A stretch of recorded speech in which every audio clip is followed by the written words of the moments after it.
ಶಿರಗಾವಿ ಗ್ರಾಮ ಪಂಚಾಯಿತಿಯಲ್ಲಿ 3 ಕೋಟಿ ರು ಭ್ರಷ್ಟಾಚಾರ ಆರೋಪ. ಮಹಾತ್ಮ ಗಾಂಧಿ ರಾಷ್ಟ್ರೀಯ ಉದ್ಯೋಗ ಖಾತ್ರಿ ಯೋಜನೆ ಅಡಿಯಲ್ಲಿ ಶಿರಗಾವಿ ಗ್ರಾಮ ಪಂಚಾಯಿತಿಯಲ್ಲಿ 3 ಕೋಟಿ ರೂಪಾಯಿಗಳವರೆಗೆ ಭ್ರಷ್ಟಾಚಾರ ನಡೆದಿದೆ ಎಂಬ ಗಂಭೀರ ಆರೋಪ ಗ್ರಾಮಸ್ಥರ ನಡುವೆ ಭಾರೀ ಚರ್ಚೆಗೆ ಕಾರಣವಾಗಿದೆ. ಅಧ್ಯಕ್ಷರು, ಉಪಾಧ್ಯಕ್ಷರು ಹಾಗೂ ಪಿಡಿಒ ಸೇರಿ ಕೆಲವರು ಕಾಮಗಾರಿ ಪೂರ್ಣಗೊಳ್ಳದಿದ್ದರೂ ಬಿಲ್ ತೆಗೆಯಲಾಗಿದೆ ಎಂದು ಜನರು ಆರೋಪಿಸಿದ್ದಾರೆ. ಒಂದೇ ಕಚ್ಚಾ ರಸ್ತೆಗೆ 2 ಸಲ ಬಿಲ್ ಕಟ್ಟಿ ಹಣ ತೆಗೆಯಲಾಗಿದೆ. ಲಿಂಗಾಯತ ಹಾಗೂ ಕೊರವಿ ಒಡ್ಡ ಸಮುದಾಯಗಳ ಸ್ಮಶಾನದ ಭೂಮಿಗಳ ಕಾಮಗಾರಿಗಳಿಗೂ ಬೋಗಸ್ ಬಿಲ್ ತೆಗೆಯಲಾಗಿದೆ. ಜೆಸಿಪಿ ಯಂತ್ರ ಉಪಯೋಗಿಸಿ ಮಾಡಿದ ಕಾಮಗಾರಿಗಳನ್ನು ಕಾರ್ಮಿಕರಿಂದಲೇ ಮಾಡಲಾಗಿದೆ ಎಂದು ದಾಖಲೆ ಮಾಡಿರುವುದು ಕೂಡ ಜನರ ಆರೋಪಕ್ಕೆ ಕಾರಣವಾಗಿದೆ. ಕೆಲವೊಂದು ಎಂಎಲ್ಸಿ ಮತ್ತು ಎಂಪಿ ನಿಧಿಗಳ ಕಾಮಗಾರಿಗಳನ್ನು ನರೇಗಾ ಕಾಮಗಾರಿ ಎಂದು ತೋರಿಸಿ ಹಣ ತೆಗೆಯಲಾಗಿದೆ ಎನ್ನಲಾಗ್ತಾ ಇದೆ. ಗ್ರಾಮಸ್ಥರು ತನಿಖೆ ತಕ್ಷಣ ನಡೆಸಿ ಆರೋಪಿಗಳಿಗೆ ಶಿಕ್ಷೆ ನೀಡುವಂತೆ ಆಗ್ರಹಿಸಿದ್ದಾರೆ. ಇದರಲ್ಲಿ ಏನಾಗಿದೆಪ್ಪ ಅಂದ್ರೆ ಭ್ರಷ್ಟಾಚಾರ ಆಗಿದೆ.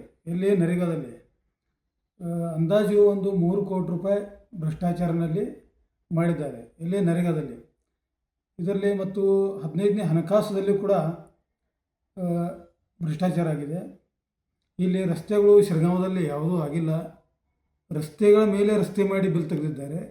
ಅಂದರೆ ಒಂದೇ ಕಾಮಗಾರಿಗೆ ಸಂಬಂಧಿಸಿದಂತೆ 2 ಬಿಲ್ ತೆಗೆದಾರೆ.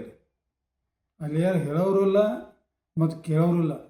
ಮೆಂಬರ್ಸ್ಗಳು ಚಲೋ ಇದ್ರೂ ಒಳ್ಳೆಯವರು ಇದ್ರೂ ಕೂಡ ಆ ಬಂದಂಥ ಅಧಿಕಾರಿಗಳು ಯಾರ PDO, ಡಾಟಾ ಎಂಟ್ರಿ ಆಪ್ರೇಟರ್ ಆಗಿರ್ಬೋದು, ಮತ್ತು ಈ ತಾಲೂಕು ಪಂಚಾಯಿತಿ ಕಾರ್ಯನಿರ್ವಾಹಕ ಅಧಿಕಾರಿಗಳಾಗಿರ್ಬೋದು, ಇವರೆಲ್ಲ ಇನ್ವಾಲ್ವ್ ಆಗಿ ಶಿರಗಾಂವದಲ್ಲಿ ಒಂದು ದೊಡ್ಡ ಭ್ರಷ್ಟಾಚಾರ ಮಾಡಿದ್ದಾರೆ.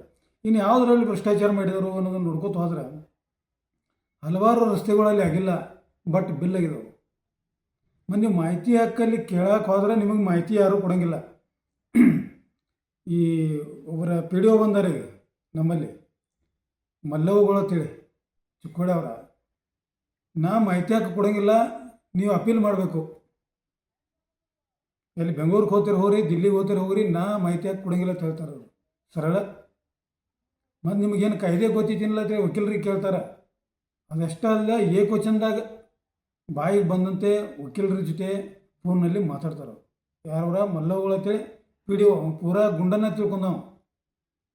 ಅವೇನು ಅಧಿಕಾರಿ ಅಂತ ತಿಳ್ಕೊಂಡಿಲ್ಲ, ಗುಂಡ ತಿಳ್ಕೊಂಡವ. ಅವ್ನು ಬಹುಶಃ ಉಳಿದ ಕೆಲವೊಂದು ಮೆಂಬರ್ಗಳು ಸಪೋರ್ಟ್ ಕೊಟ್ಟಿರಬೇಕು, ಹಿಂಗೆ ಮಾತಾಡೋ ಅವ್ರ ಜೊತೆ ಅದಕ್ಕೆ ಮಾಡಿದ. ಇನ್ನು ಮುಂದೆ ಯಾವ ರೀತಿ ಭ್ರಷ್ಟಾಚಾರಗಳಾಗಿದ್ದವು ಅನ್ನೋದು ನೋಡ್ಕೊತ ಹೋದ್ರೆ, ಈ ರಸ್ತೆಗಳು ಅಂತೂ ರಸ್ತೆ ಮೇಲೆ ರಸ್ತೆ ಮಾಡಿದ್ದಾರೆ. ಕೆಲವೊಂದು ಅನಾವಶ್ಯಕ ಕಾಮಗಾರಿ ಮಾಡಿದಾರೋ ಅಲ್ಲಿ ಏನು ಅವಶ್ಯಕತೆ ಇಲ್ಲ. ನೀವು ಅಲ್ಲಿ ಶಿರಗಾಂವದಲ್ಲಿ ತಿರುಗಾಡಿ ನೋಡೋಕೆ ಹೋದ್ರೆ ಅಲ್ಲಿ ಬೋರ್ಡ್ಗಳು ಇಲ್ಲ ಮತ್ತು ಅಲ್ಲಿ ಕಾಮಗಾರಿಗಳು ಇಲ್ಲ. ಬಟ್ ಬಿಲ್ಗಳಲ್ಲಿ ನೋಡೋಕೆ ಹೋದರೆ ಎಲ್ಲ ಬಿಲ್ ಆಗಿದಾವೆ. 50 ಲಕ್ಷ ರೂಪಾಯಿ ಬರ್ತದೆ 6 ತಿಂಗಳಿಗೆ.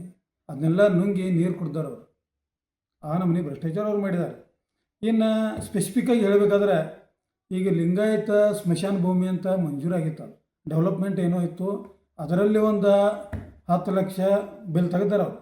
ಮತ್ತು ಒಡ್ಡರ್ ಮತ್ತು ಕೊರವಿ ಸ್ಮಶಾನ ಭೂಮಿಗಳಲ್ಲಿ ಕೂಡ ಅವರು ಲಂಚಾವತಾರ ಮಾಡಿದ್ದಾರೆ. ಅಲ್ಲೂ ಕಾಮಗಾರಿ ಆಗಿಲ್ಲ, ಅಲ್ಲೂ ರೊಕ್ಕ ತಿಂದಾರ ಅವರು.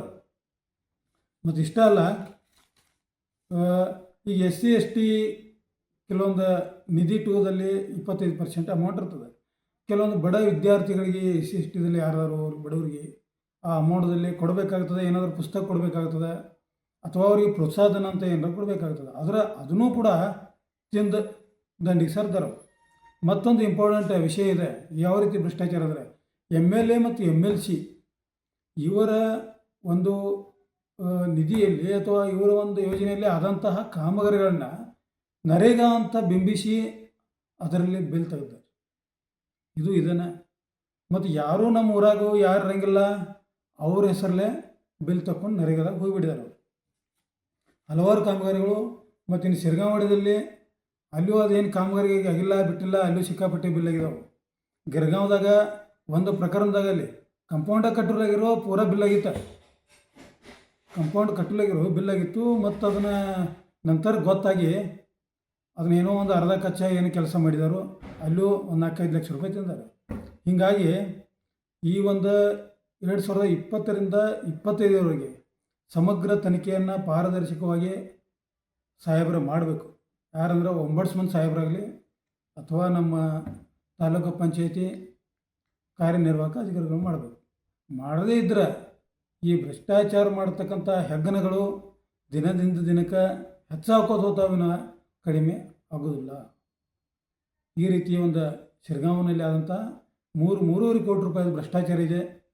ನಾವು ಆಲ್ರೆಡಿ ಈಗ ಅಲಿಗೇಷನ್ ಮಾಡಿದ್ದೇನು, ಮಾಹಿತಿ ಹಾಕಿದ್ದೇನು, ಮಾಹಿತಿ ಹಾಕಿದಾಗ ಯಾವುದೂ ಮಾಹಿತಿನ ಕೊಡೋಂಗಿಲ್ಲ ಅಂತೇಳಿ ಸಾರಾಸಗಟವಾಗಿ ಅವು ಪಿ ಡಿ ಒ ಹೇಳ್ತಾನೆ. ಯಾರ ಮಲ್ಲವುಗಳು ಅಂತೇಳಿ ಒಪ್ಪಂದಾಗ ಹೇಳ್ತಾವೆ, ಮಾಹಿತಿ ಕೊಡೋಂಗಿಲ್ಲ, ಅಪೀಲ್ ಇದೆ, ಅಪೀಲ್ ಮಾಡ್ಕೊತ ಹೋಗ್ರೆ, ಅಲ್ಲಿ ಅಪೀಲ್ ಫೇಲ್ ಆದ್ರೆ ಮತ್ತೆ ಮುಂದುವರೆ ಅಂತ ಹೇಳ್ತಾವೆ.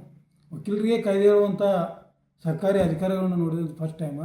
ಆದ್ದರಿಂದ ಈ ನಮ್ಮ ಒಂಬಡ್ಸ್ಮನ್ ಸಾಹೇಬರಾಗಲಿ ಮತ್ತು ನಮ್ಮ ತಾಲೂಕು ಪಂಚಾಯತಿ ಕಾರ್ಯನಿರ್ವಾಹಕ ಅಧಿಕಾರಿಗಳಾಗಲಿ ಕ್ರಮ ತಗೋಬೇಕು.